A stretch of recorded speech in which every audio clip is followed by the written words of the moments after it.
गुरु प्यारी साध संगत जी, गज के फतेह बुलानी। वाहिगुरु जी का खालसा, वाहिगुरु जी की फतेह। अज मैं आप जी दे नाल सांझी करन जा रही हाँ इतिहास गुरु हरकृष्ण साहिब जी दे ज्योति जोत समाउण तो लैके गुरु तेग बहादुर साहिब जी दे असली गुरु की पहचानण तक का सफ़र। ਇਹ ਤਾਂ ਅਸੀਂ ਸਾਰੇ ही जानते हाँ कि गुरु हरकृष्ण साहिब जी सिखां दे 8वें गुरु होए ने। आप जी 30 मार्च 1664 ईस्वी ਨੂੰ ਦਿੱਲੀ ਵਿਖੇ ਗੁਰਦੁਆਰਾ ਬੰਗਲਾ ਸਾਹਿਬ ਵਿਖੇ ਜੋਤੀ ਜੋਤ ਸਮਾਏ। ਜਦੋਂ ਗੁਰੂ ਸਾਹਿਬ ਜੋਤੀ ਜੋਤ ਸਮਾਉਣ ਲੱਗੇ ਸਨ ਤਾਂ ਸੰਗਤਾਂ ਨੇ ਆਪ ਜੀ ਅੱਗੇ ਇੱਕ ਬੇਨਤੀ ਕੀਤੀ, ਸੱਚੇ ਪਾਤਸ਼ਾਹ ਸਾਨੂੰ ਕਿੱਦੇ ਲੜ ਲਾ ਚੱਲਿਓ, ਸਾਡੀ ਬਾਂਹ ਕਿਹਨੂੰ ਫੜਾ ਚੱਲਿਓ। ਤਾਂ ਇੱਕੋ ਹੀ ਬਚਨ ਕੀਤੇ ਸਨ ਪਾਤਸ਼ਾਹ ਨੇ, ਬਾਬਾ ਬੱਸੇ ਗ੍ਰਾਮ ਬਕਾਲੇ, ਭਾਵ ਮੈਥੋਂ ਬਾਅਦ ਤੁਹਾਡੀ ਬਾਂਹ ਫੜਨ ਵਾਲਾ ਬਕਾਲੇ ਵਿੱਚ ਹੈ। ਇਹ ਬਚਨ ਕਰਕੇ ਗੁਰੂ ਹਰਕ੍ਰਿਸ਼ਨ ਸਾਹਿਬ ਜੀ ਆਪ ਜੀ ਦੀ ਮਾਤਾ ਜੀ ਗੋਦ ਵਿੱਚ ਹਮੇਸ਼ਾ ਲਈ ਸੁੱਖ ਦੀ ਨੀਂਦ ਸੋ ਗਏ। ਜੋਤੀ ਜੋਤ ਰਲੀ ਸੰਪੂਰਨ ਥੀ ਆਰਾਮ। ਦੂਰ ਦੁਰਾੜੇ ਦੀਆਂ ਸਾਰੀਆਂ ਸੰਗਤਾਂ ਵਿੱਚ ਮਸੰਨਾ ਰਾਹੀਂ ਇਹ ਖਬਰ ਫੈਲ ਗਈ ਸੀ ਕਿ ਗੁਰੂ ਹਰਕ੍ਰਿਸ਼ਨ ਸਾਹਿਬ ਜੀ ਜੋਤੀ ਜੋਤ ਸਮਾ ਗਏ ਹਨ ਅਤੇ ਉਹਨਾਂ ਦੇ ਅਖੀਰਲੇ ਬਚਨ ਹਨ ਬਾਬਾ ਬਕਾਲੇ। ਧੀਰਮਲ ਵਰਗੇ ਕਈ ਠੱਗ ਮੌਕੇ ਦੀ ਤਲਾਸ਼ ਵਿੱਚ ਸਨ।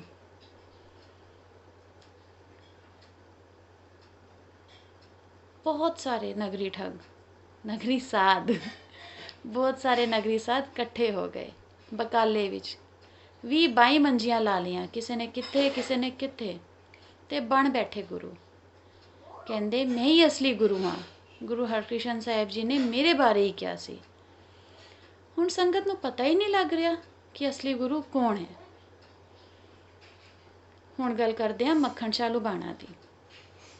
ਭੱਟ ਵਹੀਆਂ ਅਨੁਸਾਰ ਮੱਖਣ ਸ਼ਾਹ ਲੁਬਾਣਾ ਦਾ ਜਨਮ 5 ਵਿਸਾਖ 1599 ਈਸਵੀ ਨੂੰ ਭਾਈ ਦਾਸਾ ਜੀ ਦੇ ਘਰ ਹੋਇਆ।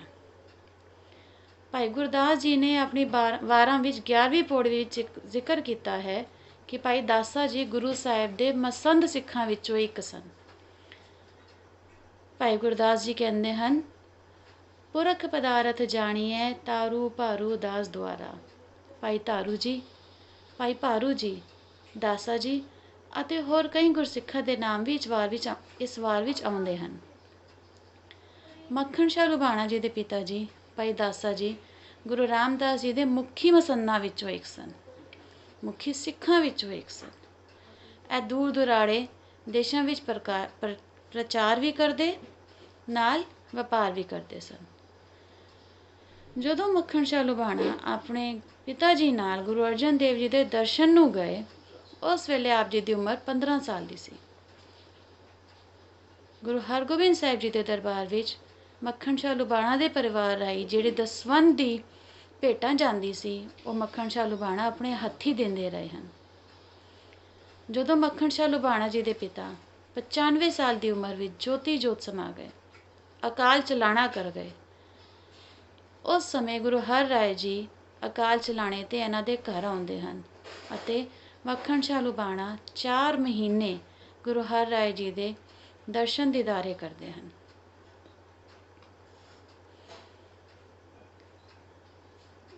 ਮੱਖਣ ਸ਼ਾਹ ਲੁਬਾਣਾ ਗੁਰੂ ਘਰ ਪ੍ਰਤੀ ਬਹੁਤ ਸ਼ਰਧਾ ਵਿਸ਼ਵਾਸ ਰੱਖਣ ਵਾਲੇ ਸੀ।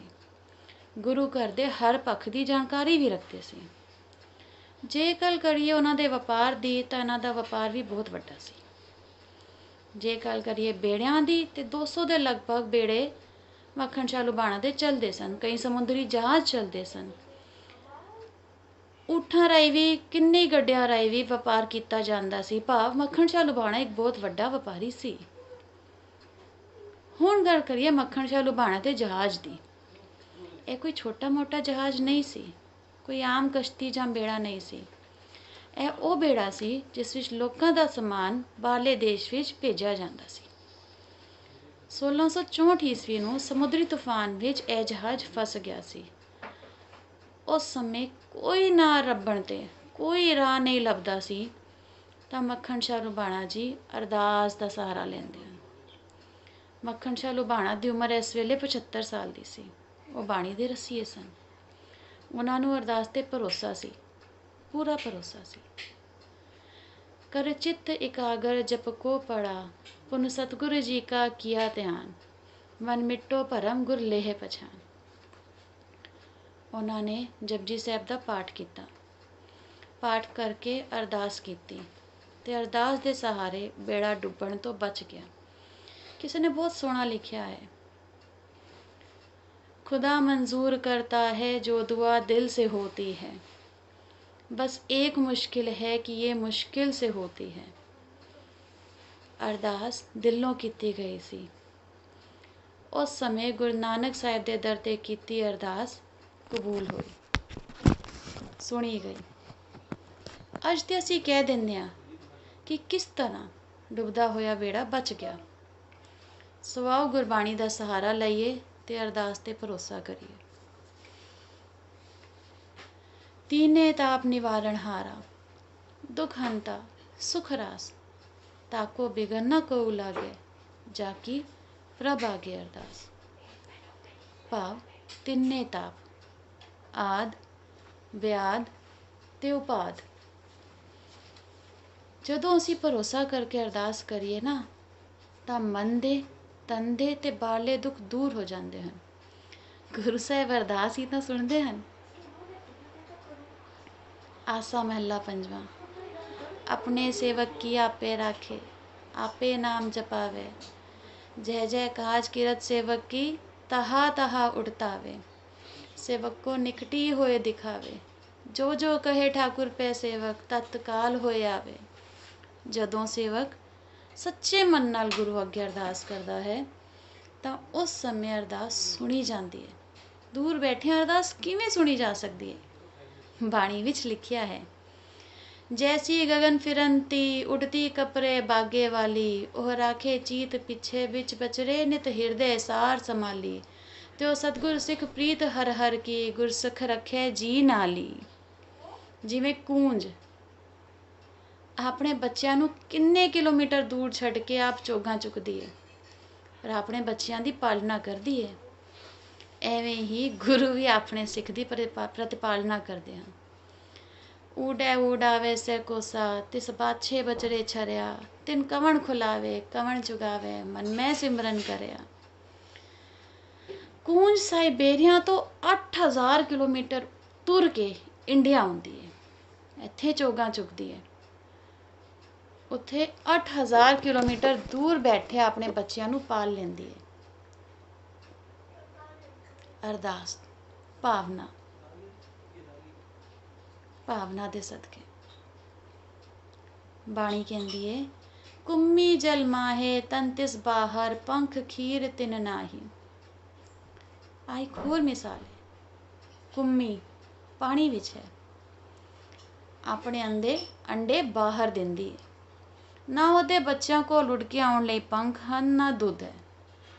ਕੁੰਮੀ ਪਾਣੀ ਵਿੱਚ ਧਿਆਨ ਲਗਾ ਕੇ ਆਪਣੇ ਬੱਚਿਆਂ ਨੂੰ ਅੰਡਿਆਂ ਵਿੱਚੋਂ ਬਾਹਰ ਕੱਢਦੀ ਹੈ। ਉਸ ਦੇ ਬੱਚੇ ਵਾਪਸ ਆ ਕੇ ਆਪਣੀ ਮਾਂ ਨੂੰ ਪਛਾਣ ਲੈਂਦੇ ਹਨ, ਮਿਲ ਪੈਂਦੇ ਹਨ। ਜੇ ਕੂੰਜ ਦੂਰ ਬੈਠਿਆਂ ਆਪਣੇ ਬੱਚਿਆਂ ਨੂੰ ਬਚਾ ਸਕਦੀ ਹੈ, ਜੇ ਕੁੰਮੀ ਪਾਣੀ ਵਿੱਚ ਰਹਿੰਦਿਆਂ ਆਪਣੇ ਬੱਚਿਆਂ ਨੂੰ ਬਚਾ ਸਕਦੀ ਹੈ, ਤਾਂ ਕਿ ਸਤਿਗੁਰੂ ਤੇਗ ਬਹਾਦਰ ਸੱਚੇ ਪਾਤਸ਼ਾਹ ਬਕਾਲੇ ਵਿੱਚ ਬੈਠੇ ਮੱਖਣ ਸ਼ਾਹ ਲੁਬਾਣਾ ਦਾ ਬੇੜਾ ਡੁੱਬਣ ਤੋਂ ਨਹੀਂ ਬਚਾ ਸਕਦੇ। ਜਦੋਂ ਮੱਖਣ ਸ਼ਾਹ ਲੁਬਾਣਾ ਦਾ ਬੇੜਾ ਡੁੱਬਣ ਲੱਗਦਾ ਹੈ ਤਾਂ ਗੁਰੂ ਅੱਗੇ ਅਰਦਾਸ ਕਰਦਾ ਹੈ, ਸੱਚੇ ਦਿਲੋਂ ਅਰਦਾਸ ਕਰਦਾ ਹੈ। ਕਰ ਚਿੱਤ ਇਕਾਗਰ ਜਪ ਕੋ ਪੜਾ, ਪੁਨ ਸਤਿਗੁਰੂ ਜੀ ਕਾ ਕੀਆ ਧਿਆਨ। ਉਹੀ ਧਿਆਨ ਜਿਹੜਾ ਕੂੰਜ ਲਾ ਰਹੀ ਸੀ, ਉਹੀ ਧਿਆਨ ਜਿਹੜਾ ਕੁੰਮੀ ਲਾ ਰਹੀ ਸੀ, ਉਹ ਧਿਆਨ ਜਿਹੜਾ ਸਾਡੇ ਲਈ ਮਿਸਾਲ ਬਣਾ ਕੇ ਅਰਦਾਸ ਦੀ ਰੱਖ ਗਏ ਨੇ ਇਤਿਹਾਸ ਵਿੱਚ। ਉਹ ਅਰਦਾਸ ਕਰਦੇ ਹੋਏ ਕਹਿੰਦੇ ਹਨ, ਗੁਰੂ ਸਾਹਿਬ ਜੇ ਮੇਰਾ ਬੇੜਾ ਹੀ ਡੁੱਬ ਗਿਆ, ਭਾਵ ਮੇਰਾ ਕਾਰੋਬਾਰ ਹੀ ਡੁੱਬ ਗਿਆ, ਤੇ ਮੈਂ ਗੁਰੂ ਘਰ ਜਿਹੜੀ ਬਚਪਨ ਤੋਂ ਅਸੀਂ ਹੁਣੇ ਸੁਣਿਆ ਸੀ, ਬਚਪਨ ਤੋਂ ਸੇਵਾ ਕਰ ਰਹੇ ਸਨ, ਭਾਵ ਇੱਥੇ ਦਸਵੰਧ ਤੋਂ ਜਾਂ ਪੈਸਿਆਂ ਤੋਂ ਨਹੀਂ ਸੀ, ਭਾਵ ਉਹਨਾਂ ਦੀ ਸੇਵਾ ਦਾ ਸੀ, ਭਾਵ ਉਹਨਾਂ ਦੀ ਭਾਵਨਾ ਦਾ ਸੀ। ਮੈਂ ਦਸਵੰਧ ਲੈ ਕੇ ਕਿਵੇਂ ਆਵਾਂਗਾ? ਇਹ ਦਸਵੰਧ ਦੀ ਪ੍ਰਥਾ ਮਹਾਰਾਜ ਨੇ ਆਪ ਚਲਾਈ ਸੀ। ਗੁਰੂ ਸਾਹਿਬ ਮੇਰੇ ਡੁੱਬਦੇ ਹੋਏ ਬੇੜੇ ਨੂੰ ਬਚਾਓ। ਇਹ ਦਸਵੰਧ ਦੀ ਪ੍ਰਥਾ ਉਹਨਾਂ ਦੇ ਪੁਰਖਾਂ ਤੋਂ ਚਲਦੀ ਆ ਰਹੀ ਸੀ। ਮੱਖਣ ਸ਼ਾਹ ਲੁਬਾਣਾ ਨੇ ਬਚਪਨ ਤੋਂ ਇਹ ਸੇਵਾ ਕੀਤੀ ਸੀ। ਉਹਨਾਂ ਨੇ ਆਪਣੀ ਸੇਵਾ ਦਾ ਹੀ ਵਾਸਤਾ ਪਾਇਆ। ਮੱਖਣ ਸ਼ਾਹ ਲੁਬਾਣਾ ਜੀ ਨੇ ਕੋਈ ਸੁਖਨਾ ਨਹੀਂ ਸੁਖੀ ਸੀ।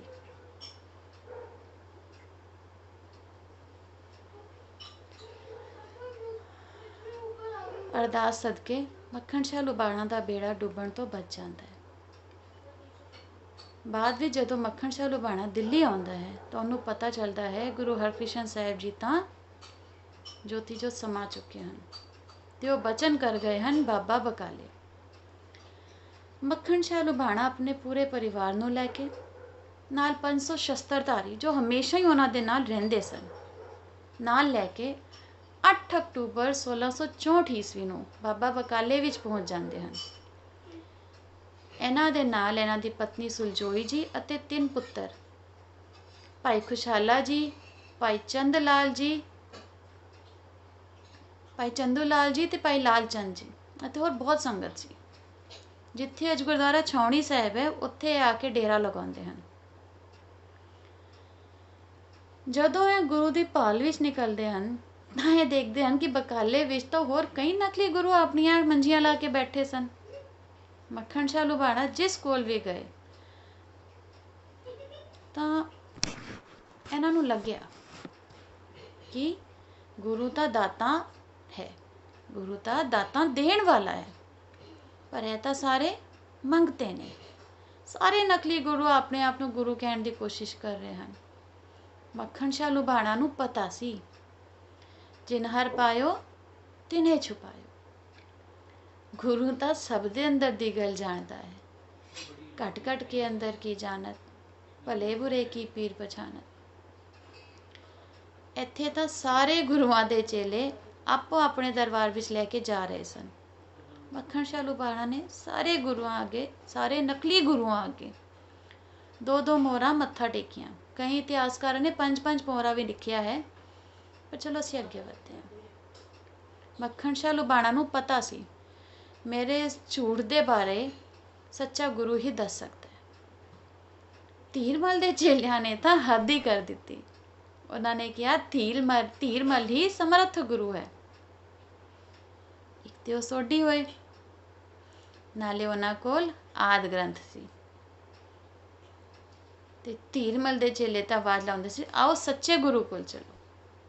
ਮੱਖਣ ਸ਼ਾਹ ਲੁਬਾਣਾ ਧੀਰਮਲ ਦੇ ਡੇਰੇ ਵੀ ਗਿਆ। ਧੀਰਮਲ ਨੂੰ ਮੱਥਾ ਵੀ ਟੇਕਿਆ, ਆਦਿ ਗ੍ਰੰਥ ਨੂੰ ਵੀ ਨਮਸਕਾਰ ਕੀਤੀ, ਪਰ ਤਸੱਲੀ ਨਹੀਂ ਹੋਈ। ਫਿਰ ਇਹ ਆਪਣੇ ਡੇਰੇ ਵਾਪਸ ਆ ਗਿਆ।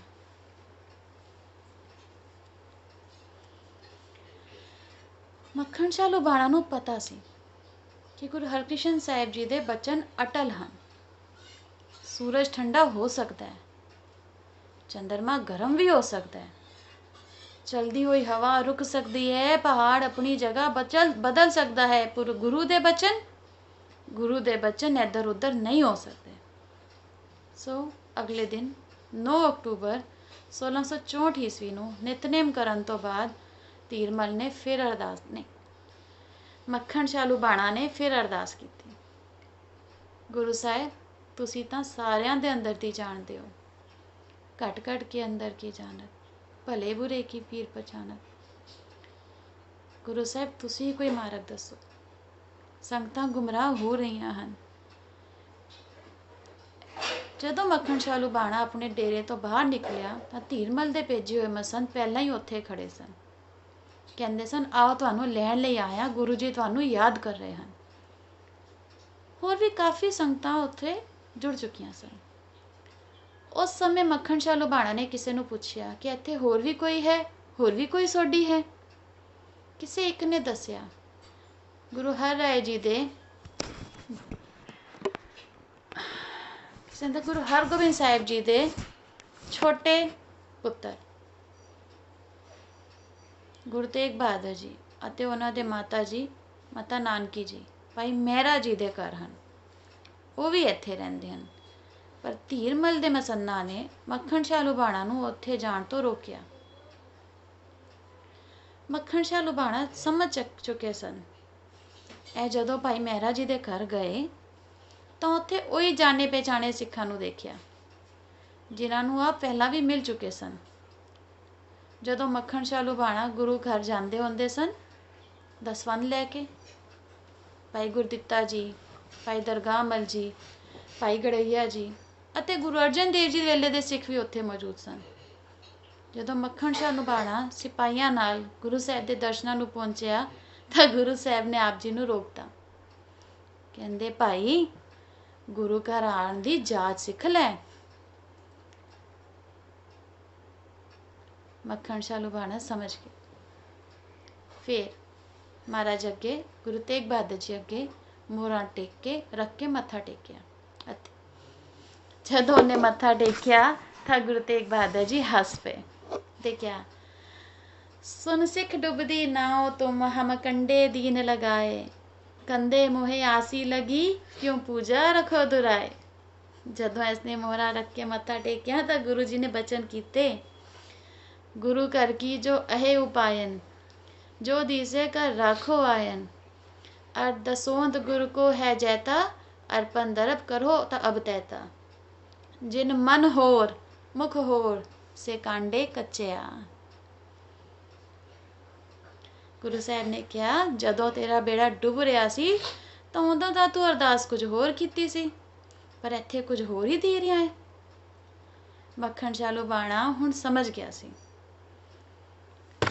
ਮੱਖਣ ਸ਼ਾਹ ਲੁਬਾਣਾ ਅਤੇ ਉਸਦੇ ਸਾਰੇ ਪਰਿਵਾਰ ਨੇ ਉਸੇ ਸਮੇਂ ਗੁਰੂ ਤੇਗ ਬਹਾਦਰ ਜੀ ਦੇ ਚਰਨਾਂ 'ਤੇ ਨਮਸਕਾਰ ਕੀਤੇ।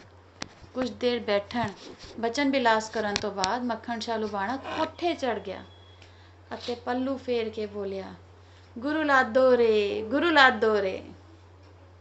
ਭਾਵ, ਸੰਗਤ ਜੀ ਗੁੰਮਰਾਹ ਨਾ ਹੋ, ਅਸਲੀ ਗੁਰੂ ਲੱਭ ਪਿਆ ਹੈ। ਇਹ ਸਾਰੇ ਦਾਅਵੇਦਾਰ ਝੂਠੇ ਹਨ। ਅਸਲੀ ਗੁਰੂ ਗੁਰੂ ਤੇਗ ਬਹਾਦਰ ਜੀ ਇੱਥੇ ਬੈਠੇ ਹਨ। ਜਿਹੜੇ ਝੂਠੇ ਗੁਰੂ ਮੰਜੀਆਂ ਲਾ ਕੇ ਬੈਠੇ ਸਨ ਹੁਣ ਉਹ ਵੀ ਸਮਝ ਗਏ ਸਨ। ਉਹ ਸਾਰੇ ਨੱਸ ਗਏ ਕਿ ਹੁਣ ਤਾਂ ਸੱਚਾ ਗੁਰੂ ਸਾਹਮਣੇ ਆ ਗਿਆ ਹੈ। ਜਦੋਂ ਕੋਠੇ ਚੜ੍ਹ ਕੇ ਮੱਖਣ ਸ਼ਾਹ ਲੁਬਾਣਾ ਨੇ ਕਿਹਾ, ਚੜ ਉੱਚੇ ਮੰਦਰ ਰਹਿ ਸੁਣਾਇਆ, ਆਵੋ ਗੁਰਸਿੱਖ ਮੈਂ ਸਤਿਗੁਰ ਲਾਦਾ, ਜਾ ਕੀ ਮਹਿਮਾ ਅਗਮ ਅਗਾਧਾ। ਭਾਵ, ਸੰਗਤ ਜੀ ਗੁੰਮਰਾਹ ਨਾ ਹੋ, ਇਹ ਸਾਰੇ ਦਾਅਵੇਦਾਰ ਝੂਠੇ ਗੁਰੂ ਹਨ। ਸਾਰੀਆਂ ਸੰਗਤਾਂ ਗੁਰੂ ਸਾਹਿਬ ਦੇ ਦਰਸ਼ਨ ਕਰਨ ਆਉਣ ਲੱਗ ਪਈਆਂ।